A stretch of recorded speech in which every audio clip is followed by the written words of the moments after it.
Good evening, and welcome to New York Buddha Dharma.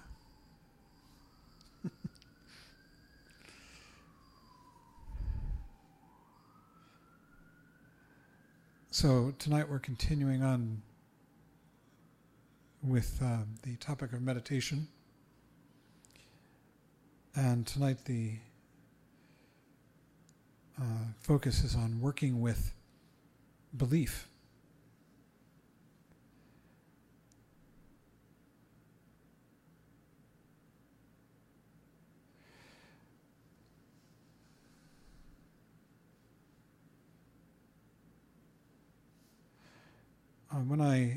That first summer that I met Chogyam Trungpa Rinpoche, I want to make sure this is close enough. There we go. Thank you, One. That's good, right there. At what was then Tail of the Tiger, now it's Karme Choling. It was a very hippie scene, 1970. And some people came down from Montreal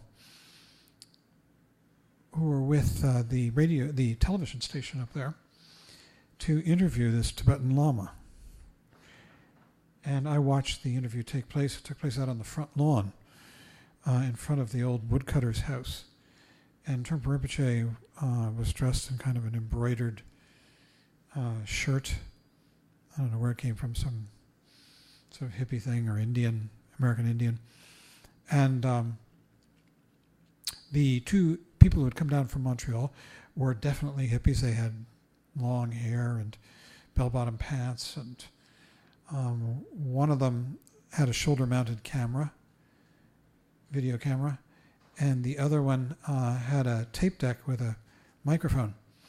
And he stood in front of Rinpoche and was interviewing him, and I remember he asked him, he said, Rinpoche, as a Buddhist, what do you believe in? And I, new to Buddhism, was shocked when I heard him reply, as a Buddhist, I don't believe in anything. Right?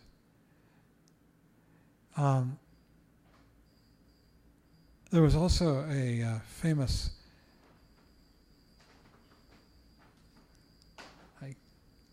sage, one of the sometimes referred to as the second Buddha, although there's more than one person who gets that appellation. His name was Nagarjuna, and he lived in the first and second centuries AD, and he started a school of thought called Madhyamaka school, which usually is translated as middle way thought, this middle way between the extremes of believing in this or that. And Nagarjuna advised his listeners, his students, his readers, hold to no view. The word in Sanskrit is drishti, and what it means is a view or a belief or an assertion. And Nagarjuna said, hold to no assertion, no view, no drishti, including that one. Not even that one. Because what is primary, or what Buddhism is about, is the primacy of experience. And belief only takes place in thought. A thought about things. And these thoughts come and go. So people say, oh, I believe in this, or I believe in that, I believe in God, I believe in ecology, I believe in whatever, as though they believed in it all the time. But we only believe in it when we're thinking that we believe in it. And then we go on to eat an ice cream cone, or make love, or go to work, or, take a shower, and we're not thinking about our beliefs. And at that time, we don't really believe in it. I mean, we're not busy believing until somebody says, do you believe in God? And you say, oh yes, I believe in God. So there are those kinds of beliefs. These are the beliefs that we subscribe to from time to time. And there are all kinds of them. We should be green. save energy, conserve energy, and not be wasteful. We should be good people. We should not do bad things, or however we define bad things. We have all these different kinds of beliefs. We have, political. We should vote for Donald Trump. We should vote for Hillary Clinton. And if I'm voting for Hillary Clinton, and if you're voting for Donald Trump, well, then I don't like you, And that's what happens with beliefs. They divide us. People go to war for their beliefs, right? It's happened many times, holy wars. We bombed Vietnam to make the world safe for democracy. We believed in democracy, and we fought in Vietnam for that. We believed in the domino theory, that if we didn't stop the spread of communism in Vietnam, that it would spread throughout all of Southeast Asia and contaminate it. And all these beliefs, they divide us, they provoke us, they cause all kinds of things. Sometimes you can have a belief and it can be violated and you get really, really angry, What was it? I was somewhere a while back, a few weeks ago, and I was washing dishes, and I was letting the water run while I washed the dishes, and soap up a dish, put it under the water, put it over the side to dry, grab another dish, soap it up, put it under the water. There was a person who got really angry with me that I should be turning the water off in between, that I wasn't conserving water. And I got angry back. I said, that's silly. That's just dogmatic. If we were in California maybe, but in New York we have a huge water supply. So I believed that we could afford to be spendthrift with our water here, and she believed that it was an evil thing, to do that. And we actually got angry, about our beliefs. And these are the kind of beliefs that come and go sporadically. Political, ecological, ethical, religious, all kinds of things like this. And they usually involve some sort of philosophy or ideology. But there are subtler beliefs, much. Beliefs that we have learned through the course of our lives, and that we don't even examine. We hardly notice them because they're so ingrained. They're part of who we are. And these divide us profoundly from the world because they really have to do with who we think we are. And, my sense of self, all the traumas that we've endured in our past that have scarred us and have made us defensive in one way or another, the successes that we've enjoyed in our past, in which we cherish and which we're proud of, and when people mention them, we kind of swell a bit with pride.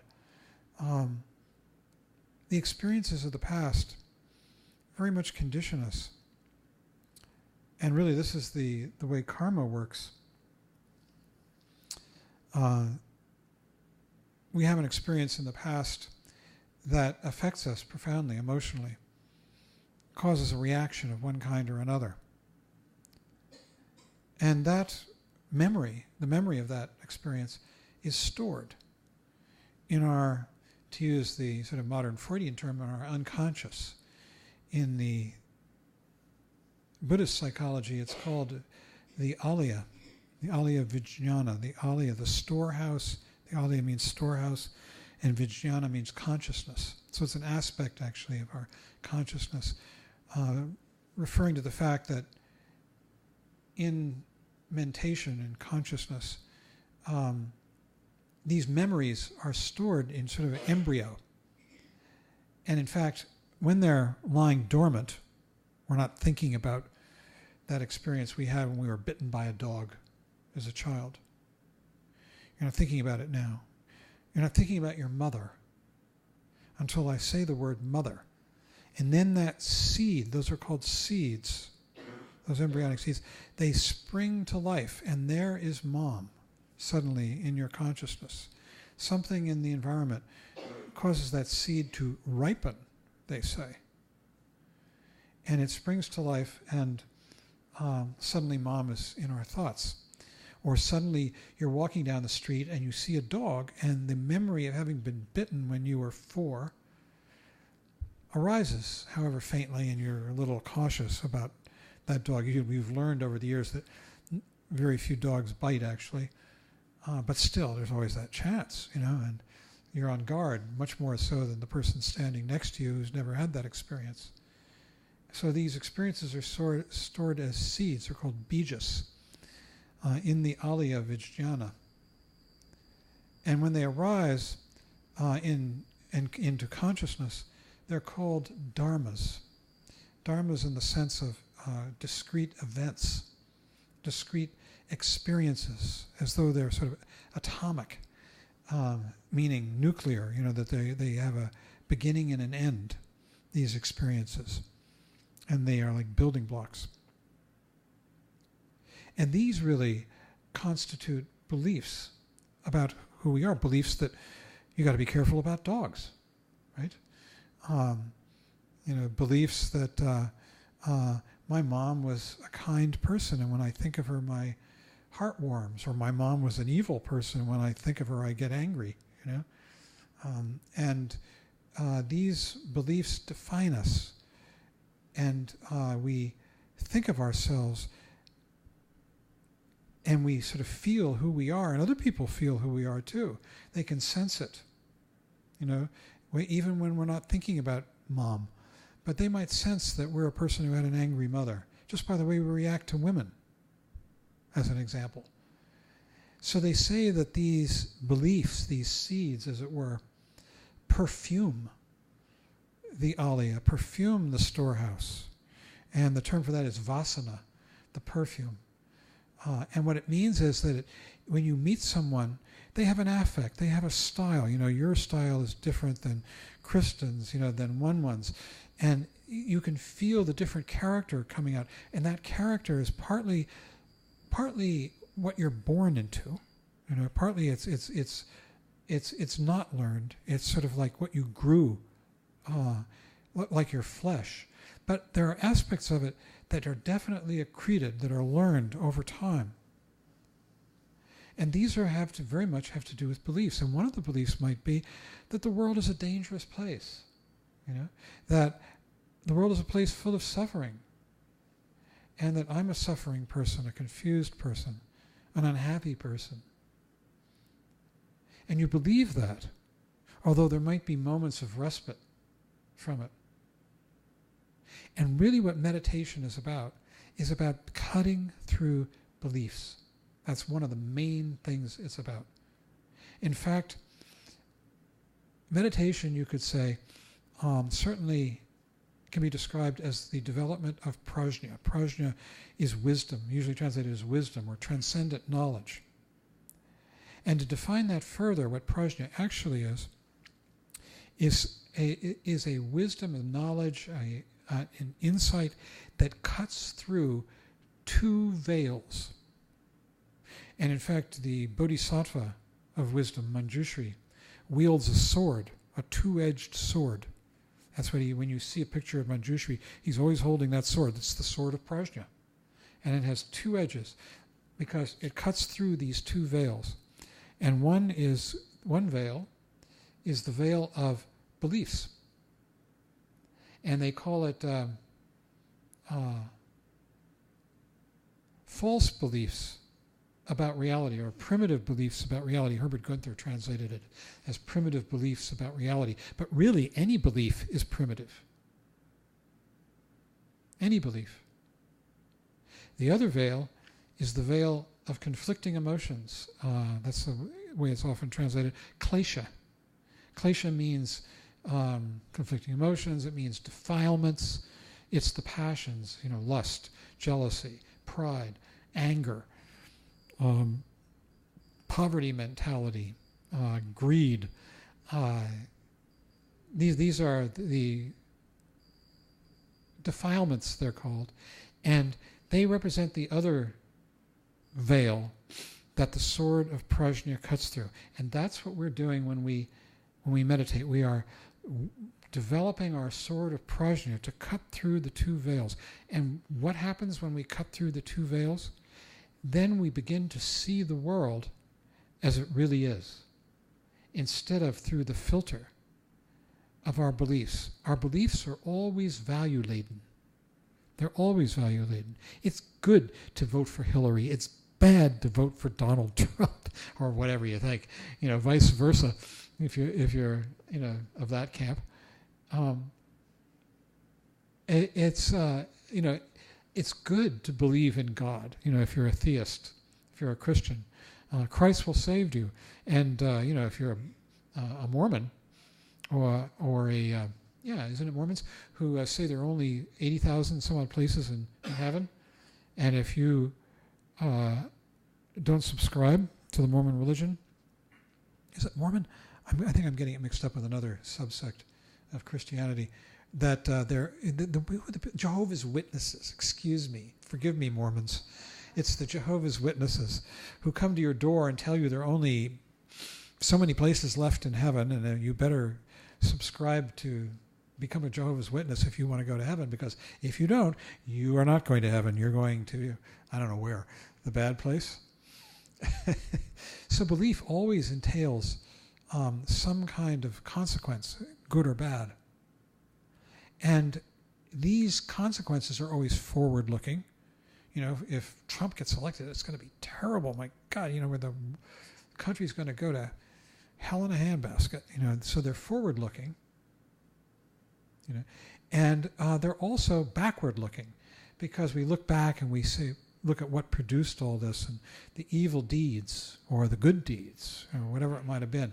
So beliefs are always value-laden, and they color our view of the world. We go around seeing the world through this filter. It's like through colored glasses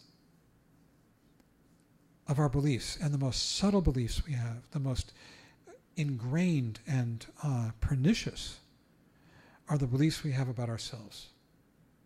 Who we are, what we're capable of, what we're incapable of, our failings. They really take the form of self-doubt.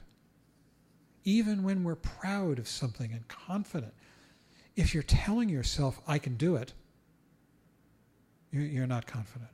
There's doubt. I mean, if you can really do something and you're really totally confident, you're not even bothering to say it, right? It's like you don't say as you climb the stairs, I can do this, I can do this. There's no congratulation when you get to the top, unless you're really getting old like I am. And then you might start to congratulate yourself when you get to the top. And there are people in this room who are nodding, oh yes.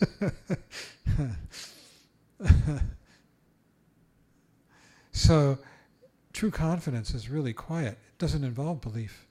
It's like we don't have to believe that we can sit here. We know it. It's patent.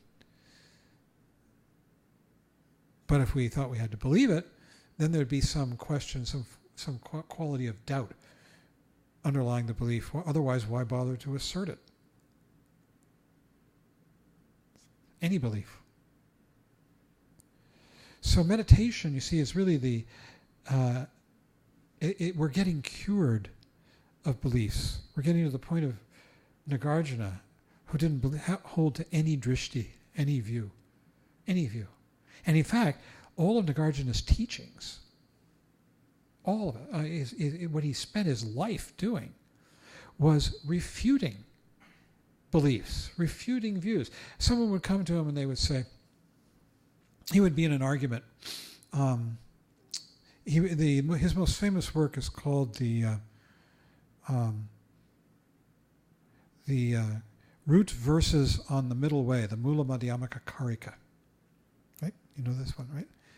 And here's an argument. Somebody comes along, he's in an argument, and the Tibetans love doing this kind of thing. They really love getting into these arguments.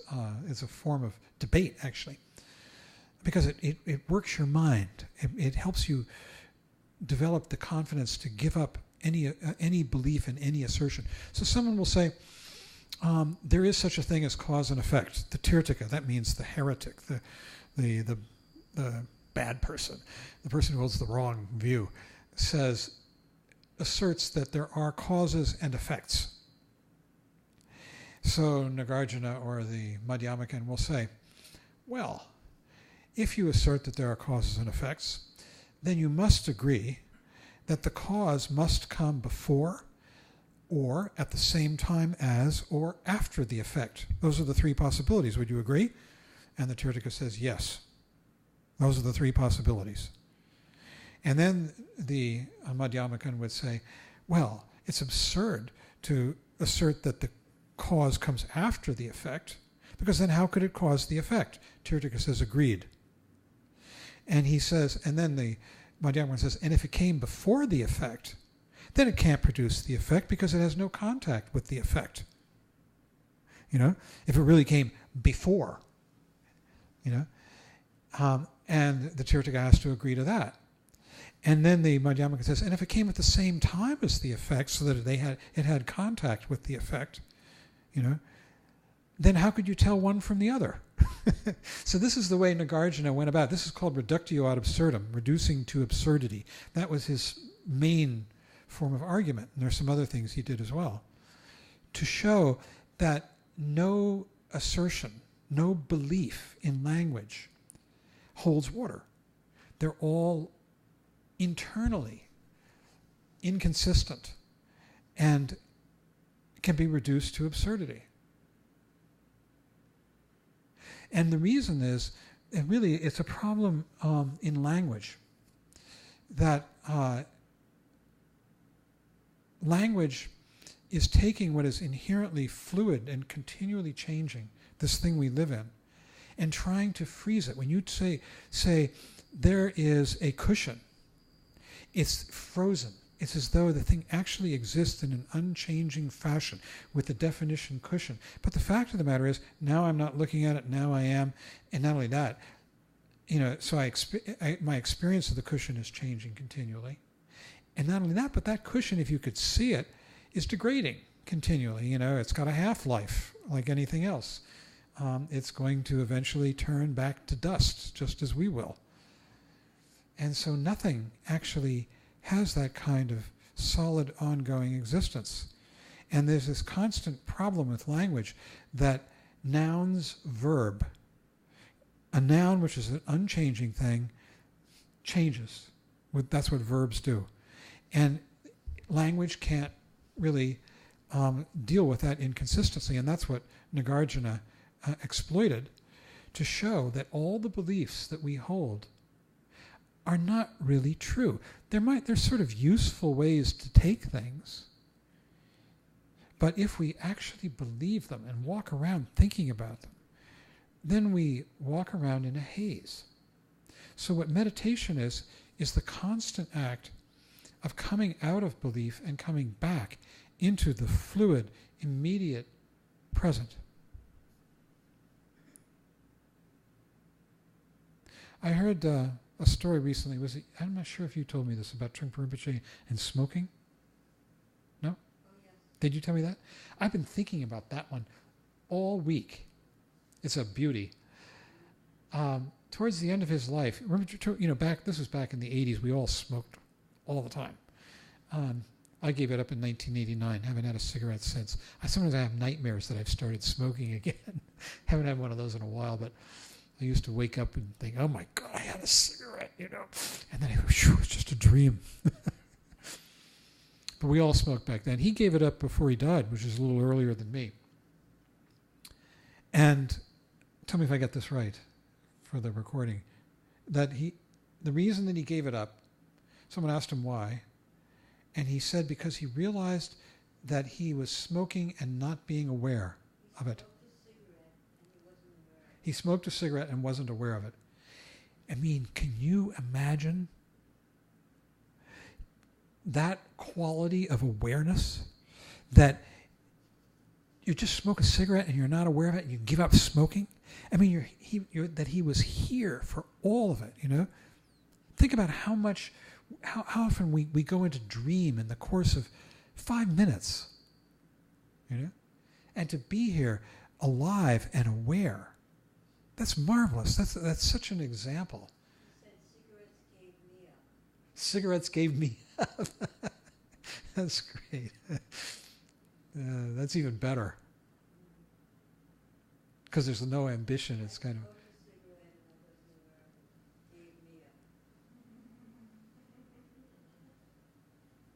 Yeah.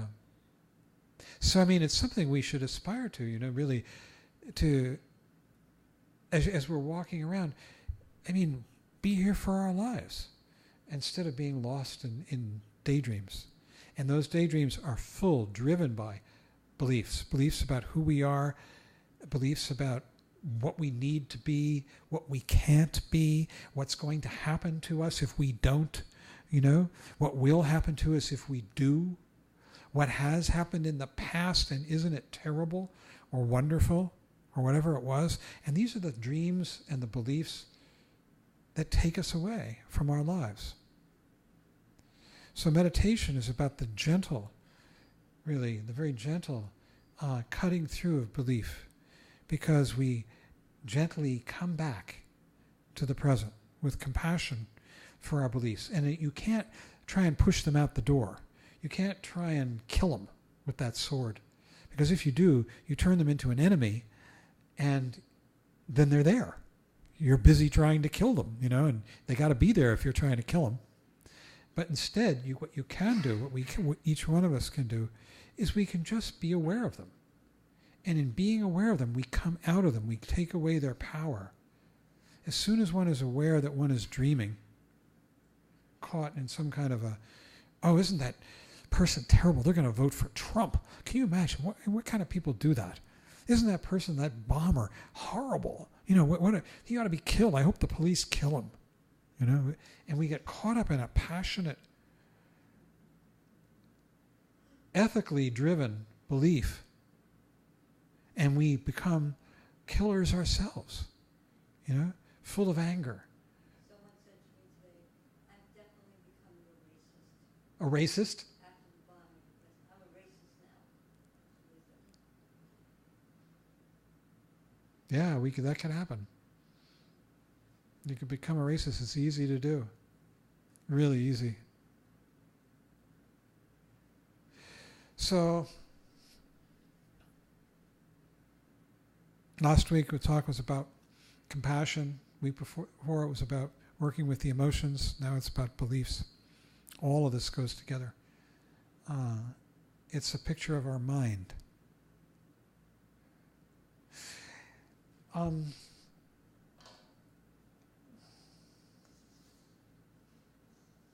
Here's some quotes from Pema. I've been reading her book on meditation, as you might know. Whether we're studying Buddhism or doing Buddhist practice, we should realize that the essence of the practice is discovering how we misperceive reality.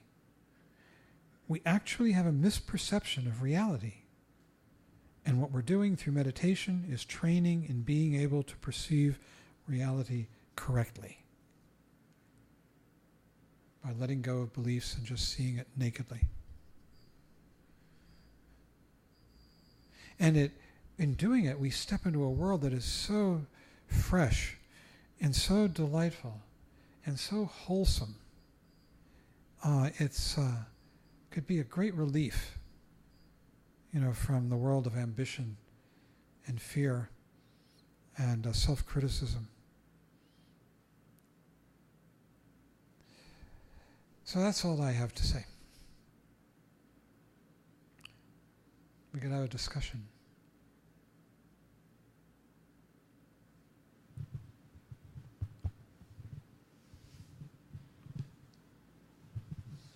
What's the difference between belief and value?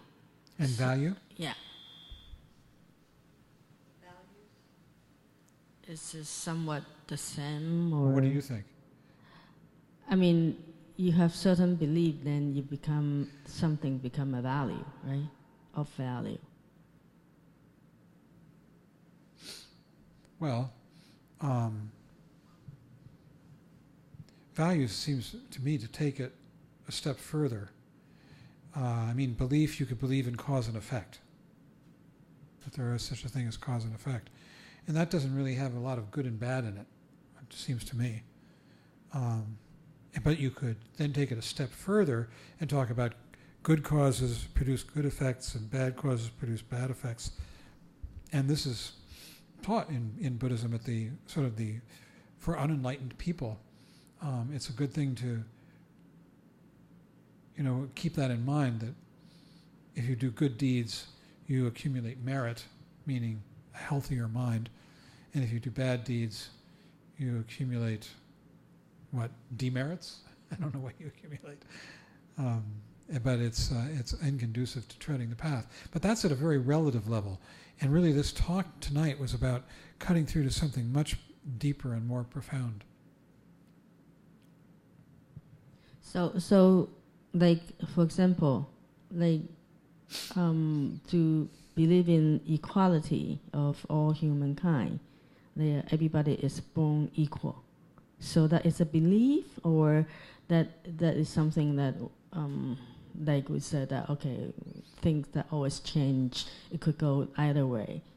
There's something that I feel very like deep inside that you feel it is, and there's something that okay, comes here, comes out. One day this way, one day that way, and things could change. But then there was something inside that is so, I think, to a soul level, that it wasn't. It's not temporary. It's really it's non-dual. It's there. What is non-dual? Non-dual is something that never change. Yeah. So if it cuts into if that thing it's like, for example, I think the equality and human right, there's something there that's so deep inside the soul. It really hurts the soul. It hurts the soul. The soul, yeah. Yeah. So that is not not what we're talking about, the impermanence of yeah. And I'm sorry, I'm missing the point here. Because earlier you were talking about, okay, we will believe in something, so one day we'll think this way, one day we'll think that way. Mm-hmm. Like we used to believe that education, only can attend in the college, in school, and now it's everywhere. You learn things everywhere. That it's college is used, it's almost useless right now. And so these things can change because of social situation, Mm-hmm. and because of a development of a different, age of era. But then there's something that's much deeper in the human soul level. The soul level that is like if you violate that level, it hurts. It break a person. Break a person. Yeah. Okay. Like equality, whatnot, right? So do you think there's such thing, or the Buddhists would think that even that it's just not? Well, I think a Buddhist would argue that equality is an abstraction. And that really, when we talk about all people being equal, we're not really saying they're all equal, or we certainly don't mean that everybody's the same, because everybody's different. We're all snowflakes, But what we are saying, talking about really, is when the assertion of equality has to do with people being kind to each other and not exploiting each other and not using and taking and stealing from each other and people, that we don't want to see people being downtrodden by stronger people and used. So when we talk about equality has become kind of a buzzword. It's absurd. People aren't equal. One person's stronger than another person's smarter, another person's taller, another person's shorter. Everybody's different. But what we're saying what we're actually trying to do when we talk about equality is to attack an evil having to do with criminal behavior, of using one person using another person or taking advantage of another person, and we want to stop that, out of kindness respect. Don't you think? So, again, these things, though, they can become dogmas. And people can go to war for things that sound really good, to them. Equality. I mean, it's been done in this century. Freedom is the word. Recently, yes. Freedom, yeah. Yeah, we've in Vietnam, we went to war against the evil communists, and we were on the side of right because we believe in life, liberty, and the pursuit of happiness and the equality of all human beings, and communists don't, those evil communists. And so we separate ourselves dogmatically and create these huge divisions. There have been so many religious wars. Oh my gosh. The Christians versus the Muslims in the Middle East, the Crusades, the Holy Wars. It's going on today, right here in Chelsea, maybe, if that's what that was. I have something to say about that. Oh. Actually, I think Muslim is not a race. It is I mean, we have only like 4 races, right? What? 4 races in the human being. 4 races? Yeah, 4 races. Muslim is not a race.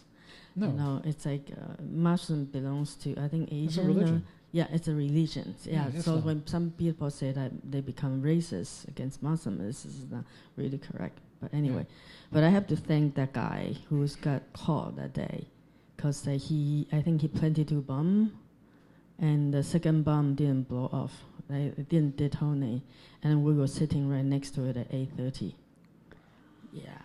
And then Wow. was really, he targeted the new hotel that was built, the new one. It's called Inside New York Nomad Hotel. It's a new hotel.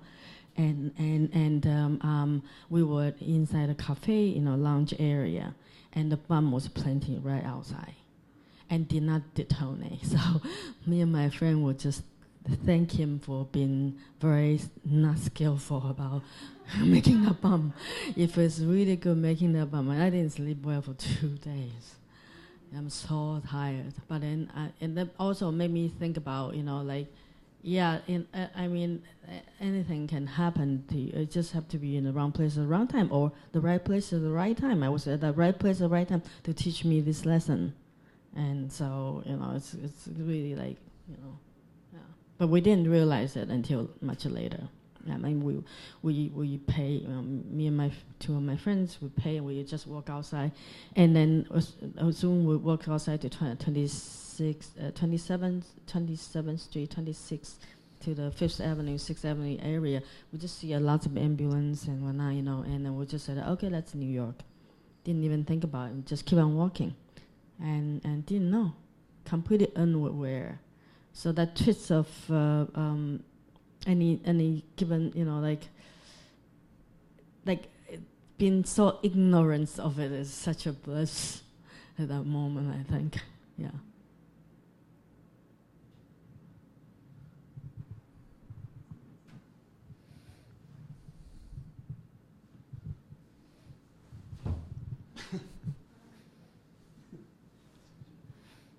Have you studied Madhyamaka, Kirsten?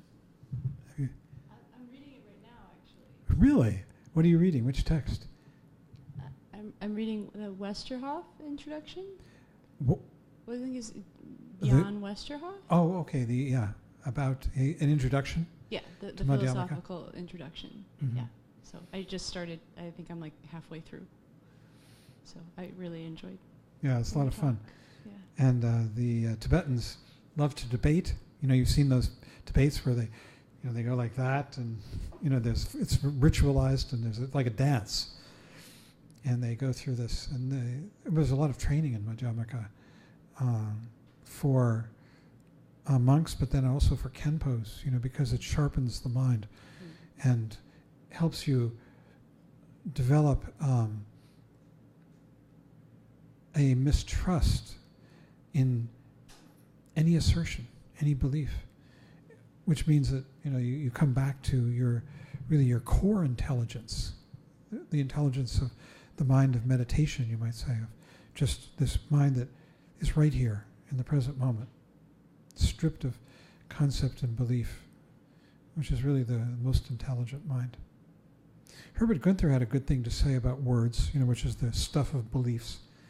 He was a scholar who had his failings, but he was an early expositor of Buddhist thought, very German.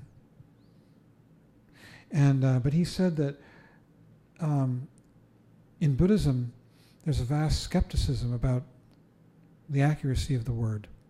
But at the same time, words are viewed as useful ways to take things. Just don't believe in them. Like hold them as being writ, as holy gospel, as the way things really, really are. They're just sort of pointers. It's kind of like, we say there's a table, and the word table is just like, in fact, they call it in Tibetan, I forget what the term is, but it means tag, like a tag on a piece of clothing. You write the word table on a tag and tie it to the leg of the table. That's the relationship between the word and the reality that you experience through your senses. It's just a tag. And that's what all words are. Sort of pointers towards what we experience or have experienced in the moment. But the problem is that we reify them and we think, oh, God, that person did this terrible thing to me. They're such a bad person, and yuck, I'd like to get even with that person and get my revenge. Tsogyal Khyentse Rinpoche says that if you want to identify, really find your ego, in yourself, think about when you've been wronged, truly wronged. He says, and the sense of anger and indignation and hurt that you feel, there's your ego. That's self. Yeah.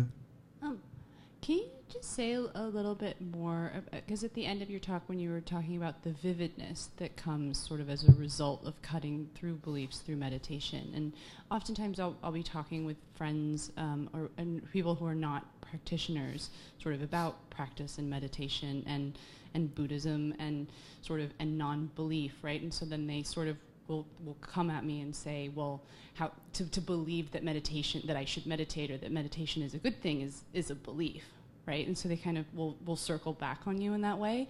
And what I've wanted to say is sort of like, well, the proof is in the pudding. Like, you can qualify good or bad, but like, why don't you try it and then see sort of how your experience changes? Uh-huh. And that's sort of, and then what you were saying about the vividness kind of spoke to that. And I was just wondering if you could talk a little bit more, because it is a point where I get stuck when I'm debating with my own friends. Well, there are levels, of the effect of meditation, of the result, or the fruit, you might say, the result of meditation. And last week the topic dealt with this to a certain degree, that there are 3 levels of motivation for practice. And the first level, is in traditional language they say to be reborn into a better realm. What that means is to improve your psychology. You might be a hell being, and through meditation you might move up in the realms and get out of that very painful place, which is hell, because hell has to do very much with angry thoughts, about how you were wronged and how you might be wronged again, and how you've been, damaged and the danger. And so the first fruit, you might say, of practice is calm. And that's what we practice. The practice is shamatha in the Sanskrit, shine in Tibetan, right? And it literally means developing peace or abiding in peace. Shine means abiding in peace, and shamatha, I think, means pretty close to the same thing. Even though peace is actually a byproduct, it's not the main aim of the practice. The main aim of the practice is clarity and focus. So you focus your mind one pointedly on an object of meditation. It might be a mantra, it might be your breath, it might be a candle flame, it might be the tip of your nose. Who knows what you pick? But mostly we Buddhists use our breath, right? So the first fruit of meditation is you develop calm, and then the second fruit of meditation is you develop insight. And what that generally means is that you begin. This is what really is meant by. Mindfulness is just one aspect. It's actually the translation. You're a Sanskritist of Smriti, right? Which really is the ability to come back. Yeah. It's one aspect of mind. There are many others, but it means the ability to recollect, to come back to the present moment, out of dream, and it's a natural function of mind. It happens all the time, whether we will or not. We can try and practice it, but even when we don't, we do it because it's natural. That's what mind does. It goes off for a while, and then it's thinking, and then the thoughts stop. And when they stop, then there's this. So the second aspect, you might say, is the development of awareness. Awareness meaning, Trungpa Rinpoche used to call it 360-degree panoramic awareness. You begin to become aware of the environment. It's not one-pointed, one-focused. It's environmental awareness. But beyond that, once we begin to shift our allegiance from the dreams, which are really all about, driven by our beliefs. Beliefs are the foundations of them. And they're forward-looking and past-looking. And when we begin to shift our awareness, our loyalty rather, from these into the present moment, which is where we are, so we're just coming back to where we already were, then as the thought subsides, the world arises much more vividly. And there's a practice that Rochelle and Sasha and I've done called Datan, and where you go and sit for a month. And when you go and sit for a month, you're sitting all day, walking and sitting meditation. It's not inhumane. There are breaks for yoga or whatever. There are readings. There's meals and other little things. There's a work period. But we're trying to sit at least 8 hours a day with sitting and walking meditation. When you start a Datan, the director gets together with the meditation instructors, because you have to have, maybe you might have 100 people at a Datan. And the general rule of thumb is you have one meditation instructor for every 10 people. Beyond that, a meditation instructor, it's too many. They can't see them and do justice, because you want to see people twice a week. And you also want to have a practice, your own practice. So we generally say 10 participants for one MI. And so you get the meditation instructors together and you brief them.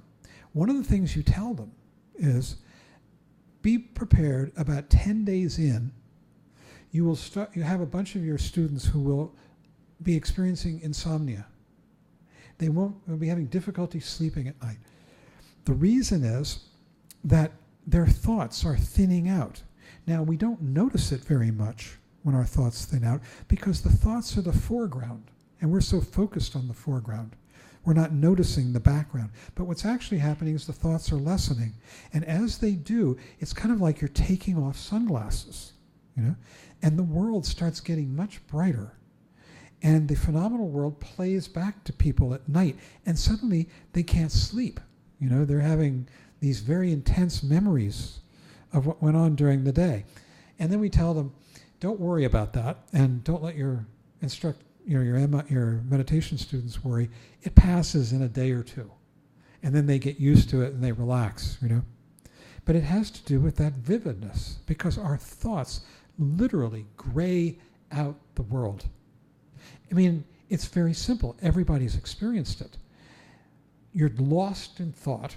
Say you're worrying about something, Somebody calls your name from right just a few feet away. You don't even hear them. It's because when you're so consumed, so lost in that thicket of thought, that's what thought does. It blocks the world. And when we stop thinking, when we come back to awareness, the world heats up, it lights up.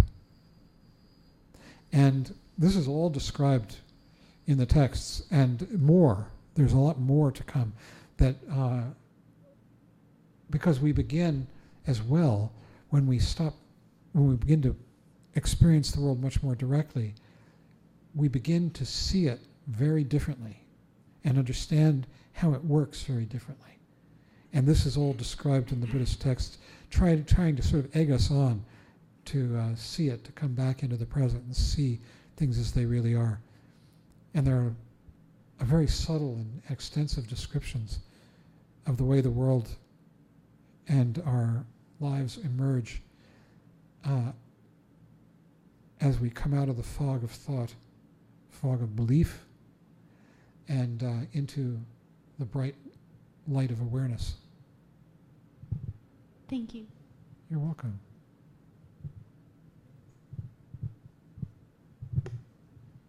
It's interesting. They say that sometimes, people experience this who aren't Buddhists, who aren't meditators. It's a gap, There are gaps. And sometimes people get freaked out by the gap. It can be shocking. They don't know what actually is going on.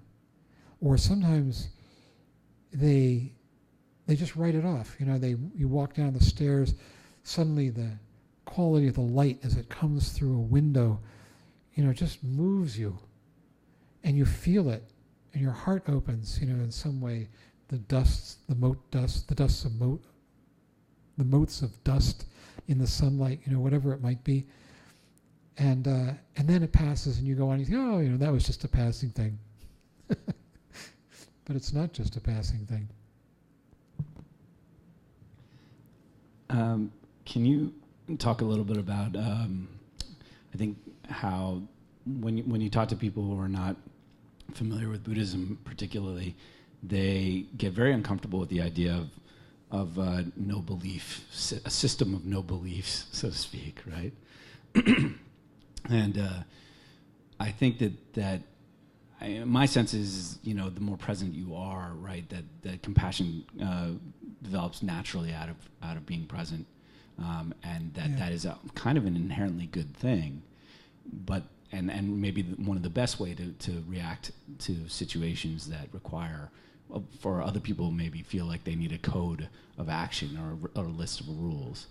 And can you address that fear that when you're espousing a system of no beliefs, how that can be moral or good?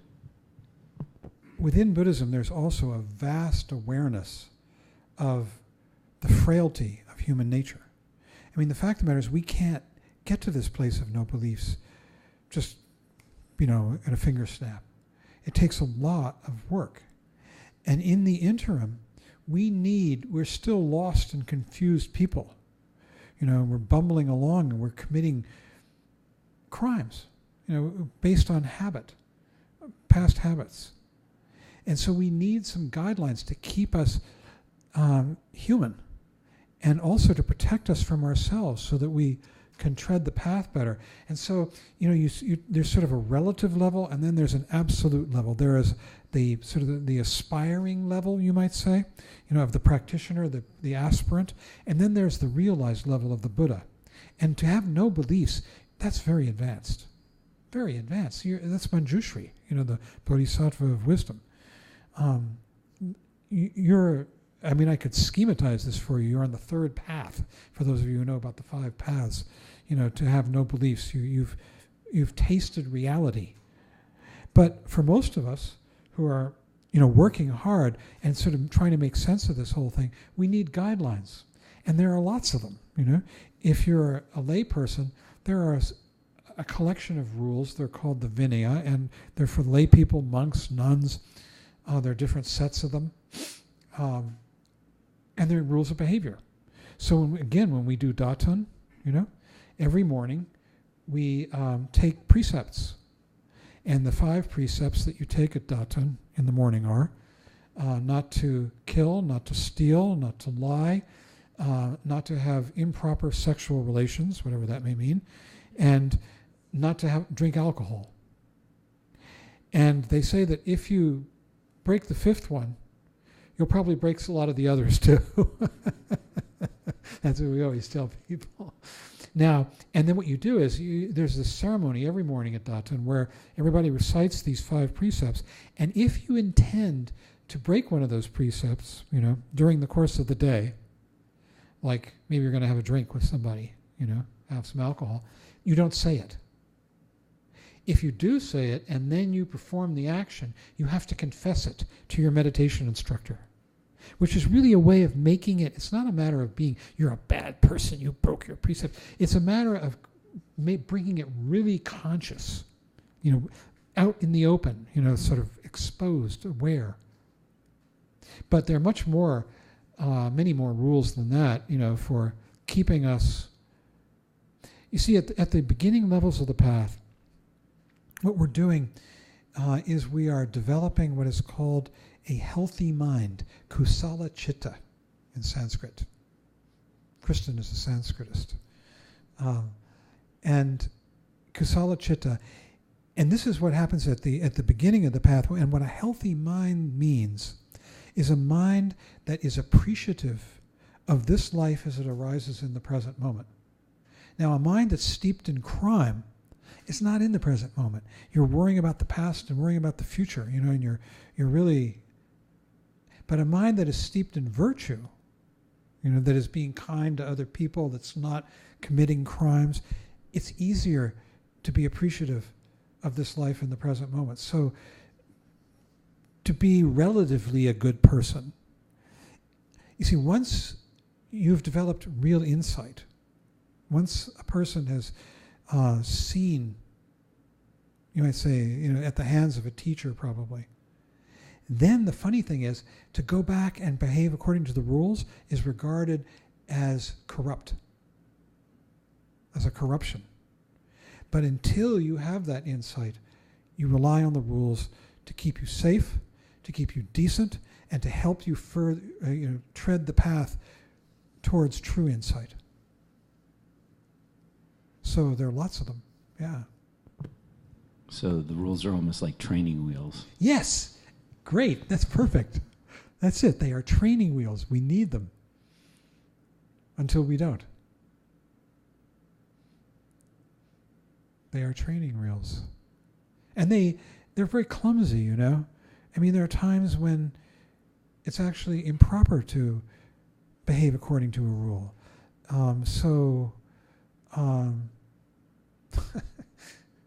There was a great teacher, his name was Wangchuk Dorje. He was a great meditation master, the 9th Karmapa. And he talked about mastering the body of truth with the tentacles of lies. See? It's like it's sort of naive to tell the truth literally every time. You could do harm that way. Right? There's times when it's compassionate and skillful to tell an untruth. And I think that, in the Western tradition as well, there's good examples of where, taking like the 10 Commandments as an example, where it's not skillful, right? So thou shalt not steal. Well, since the time we're kids, in school or whatever, you ask, well, what if, you're stealing to a loaf of bread to feed your family because they're starving? Right, so in that way, that it's a very, it's sort of an obvious guideline, but there are lots of times where you kind of can question that, and without the skillful use of it, right? Yeah. Yeah. When you do these datans, again, I come back to datans, and you take that vow not to steal, right? Well, what that means is too, if you go into the shower house, right, and you've forgotten your soap, and somebody else forgot and left their soap in the shower. If you use it, you're stealing. You only take what has been offered. That's the rule, right? And if you take something and you don't know that it's been offered, that's theft, So it really becomes an exercise in mindfulness and remembering. Or try this one. Here's a great one. Not to lie. Try going through the day without saying one untruth, especially when you're in a group of people like you are at Datan, where you're conversing, if there isn't silence. Wow. Especially when you're talking about yourself. It's really horrifying to see how we like to bend the truth. So it's an act, and it's not so much that there's something so evil about it, there could be, as it is an exercise in mindfulness. And watch how we forget and slip into habit. Yes, Rochelle.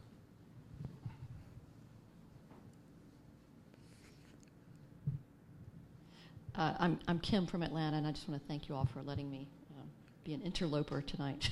You're not an interloper. And I thank you for your talk, and to hear a teaching from someone who has actually been with Chogyam Trungpa is quite special. And I was wondering, I've been studying Dzogchen for a while, and this idea of holding the view on the cushion and off the cushion. And I wonder if this is not a question about belief necessarily, but how might, in the myriad of ways that Chogyam Trungpa probably taught this, what comes to mind now if I were to ask the question about how he taught maintaining this freshness without belief on the cushion and off the cushion? You mentioned Dzogchen, right? Chogyam Trungpa. Oh yeah, okay.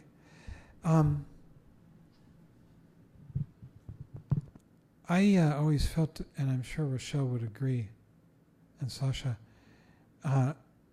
watching Chogyam Trungpa, I didn't appreciate at the time as much as I do now in retrospect how extraordinarily aware he seemed at all times.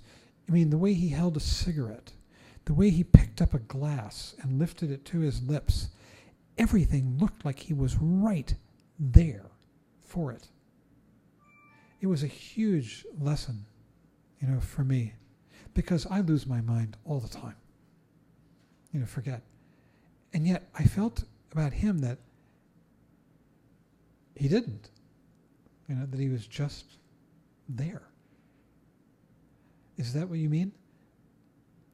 Yeah, yes.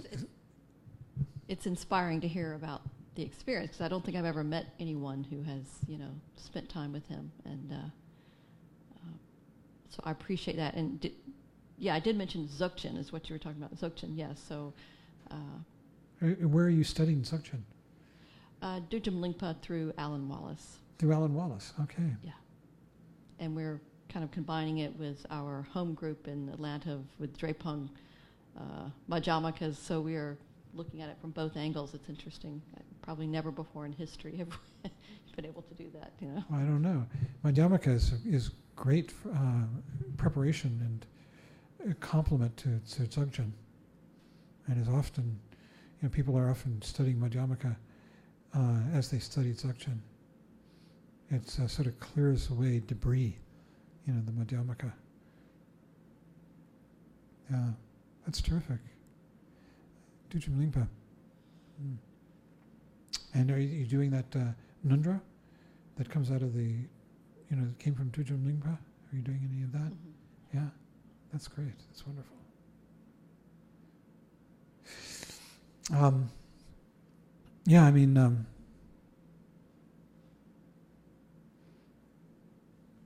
I see an image of Trungpa Rinpoche in my mind. There he is on the shrine.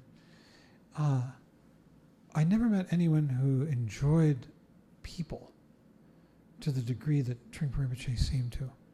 It was as though he lived all his waking hours to be in communication with others.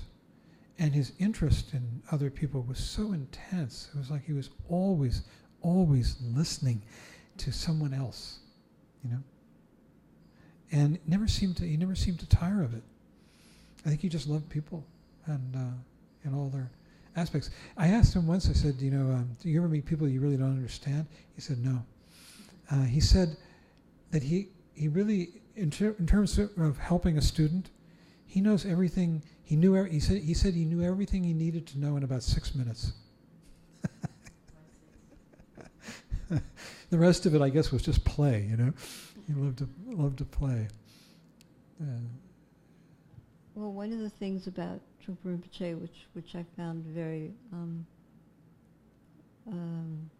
a relief, really, was that, when you're in front of the guru, sometimes you can just be absolutely on the mark, sometimes you can be perfect, and everything's going well, but then maybe, like, in 1 second you might say something that's a little off.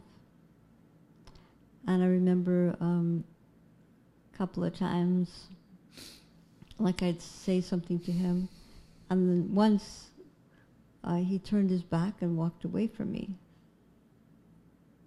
And I felt like I'm just going to, like, I just want to get into a hole and die. And I want to die right now. So humiliating. Next day, it was like nothing ever happened.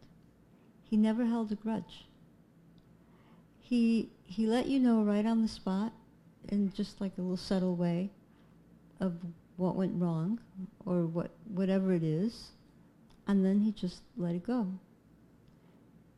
If he didn't do that, he couldn't have put up with any of us, because we were all crazy. But this is the way he was so compassionate, so kind to us, that he talked to us, he nurtured us, he helped us, he took delight in us, and we with him. But if anything at all was just slightly off, you knew it, but there was no residue. And that was the compassion. Mm. That was the greatest gift that he gave us. Also, I wanted to say that, what was it? There's a book called Progressive Stages of Meditation by Khenpo Tsultrim Gyamtso Rinpoche. And it talks about all the different schools of, like, Madhyamaka and, all those schools. And it's just a very thin little book, but it's very, very helpful in learning all the different schools. It is. It's very good. Yeah. There's a style of teaching, actually, at Ponlop Rinpoche, through Nalanda Bodhi, teaches what are called the tenets.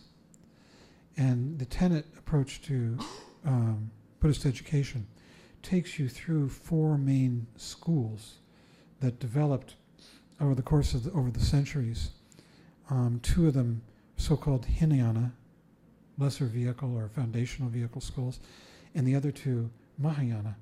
And these, one of them no longer exists at all, and the other 3 were incorporated into Tibetan Buddhism and are still taught there. But they're all taught in Tibetan Buddhism as though they were stages of the path. The idea is very interesting. It's these schools developed over the centuries.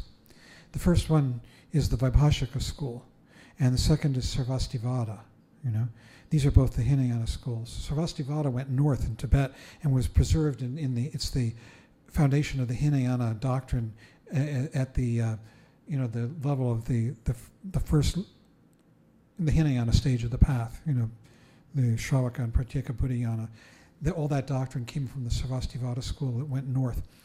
And then there is the Yogacara and Madhyamaka teachings that go to make up the Mahayana school. And the idea is that these developed over the centuries after the Buddha died, these schools, as people argued and refined, the teachings, and the teachings developed. I regard it as people finding developing their own insight and inspiration, and then finding new and subtler ways to communicate it. I once asked Trungpa Rinpoche about that. I said, do you think that these... I said, was it that these people actually were arguing about which way was better? Or were they just sitting around, and saying to each other, that was a great way you just said it, but what do you think about if we said it this way? And he said, much more the latter. That they're sort of fine-tuning it. But the idea was, you see, these schools developed over the centuries. The last school to develop was the Yogacara school in about 700 A.D. The Buddha lived 5 to 400 B.C. And the Vaibhashika and Sarvastivada schools developed in that B.C. period. And then Madhyamaka is just in the first couple of centuries A.D., and then after that Yogacara. So they developed, there's this historical development.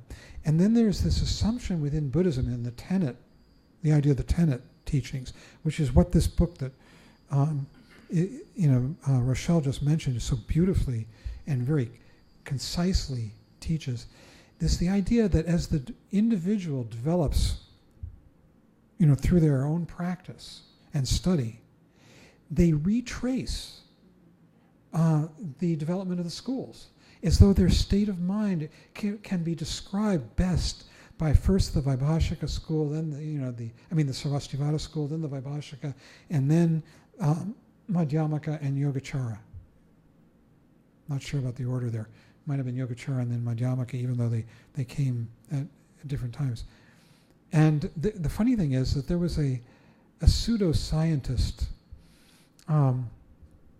in the 1800s, his name escapes me, who came up with a theory that the development of the embryo recapitulates the development of the adult. And he came up with a slogan for it that's rather wordy. It was, the idea is phylogeny recapitulates, ontology recapitulates phylogeny, right? Is that it? That the development of the individual recapitulates the development of the species.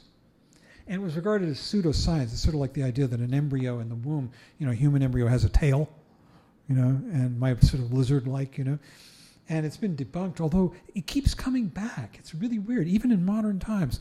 And it's not quackery. There are people who find something interesting in it and keep bringing it back. But that's definitely the idea behind the tenets, is that each one of us, as we go through, our understanding is best described in terms of the Vaibhashika philosophy, Sautrantika and Yogacara and Madhyamaka. And I think Madhyamaka is the most sophisticated, especially you go through these two main schools of Madhyamaka, Svatantrika and Prasangika Madhyamaka, and they represent sub-stages. But Khenpo Tsultam Gyatso's book is really excellent. We've used it teaching in many, and I'm sure many, they've used it here in Nalanda Bodhi. We used it many times in the Shambhala world, and now up at Westchester Buddhist Center, we just taught a course and people read it. And it's a beautiful little book. It's really concise. Yeah, we studied it in Nadan School. In where, Nadan School? Mm-hmm. Yeah. One of the things about Trungpa Rinpoche was that I found fascinating was when I first met him, he would just come out and he would have little cards, little index cards, and just speak. And I thought, oh well, this guy is really smart. And then when I was at seminary, I was just passing by. We were at Lake Louise in a hotel in Canada, and I was passing by this conference room where he had a big table and all the translators would sit around.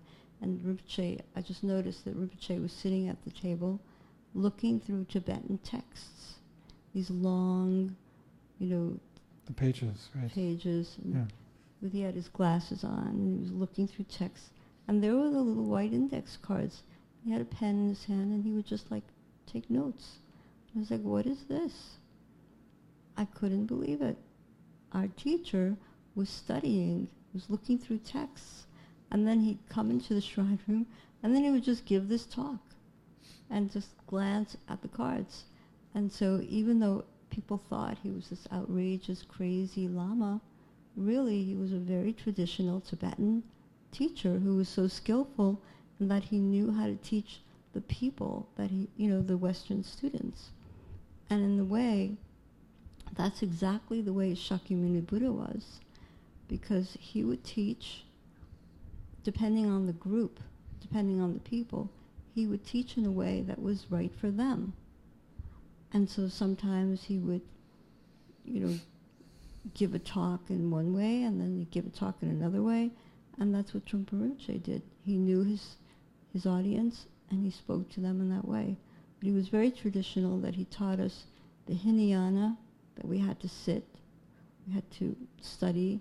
There were courses that he gave that were for beginners, and then taught them Mahayana, and he taught the Vajrayana at seminary, and he was very traditional, that he wanted us to go through steps and not just go right into doing these practices that made no sense to us at all. But he always said, over and over again, no matter how high you went in terms of your practices, never forget the Hinayana. Always go back to square one, like combing your hair. You take out your comb and you comb your hair and you go back to the Hinayana, to basics. He was a very traditional teacher, but he really understood how to work with his students. Well, maybe we should end on that note. And so we could dedicate the merit. Does anybody need a chant book?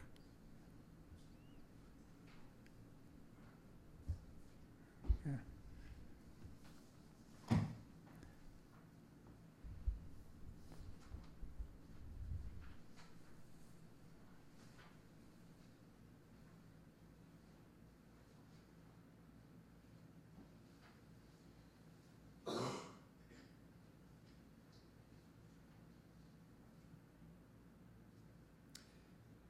By this merit, may all attain omniscience. May it defeat the enemy, wrongdoing. From the stormy waves of birth, old age, sickness, and death, from the ocean of samsara, may I free all beings. By the confidence of the golden sun of the great East, may the lotus garden of the Rigdon's wisdom bloom. May the dark ignorance of sentient beings be dispelled. May all beings enjoy profound, brilliant glory.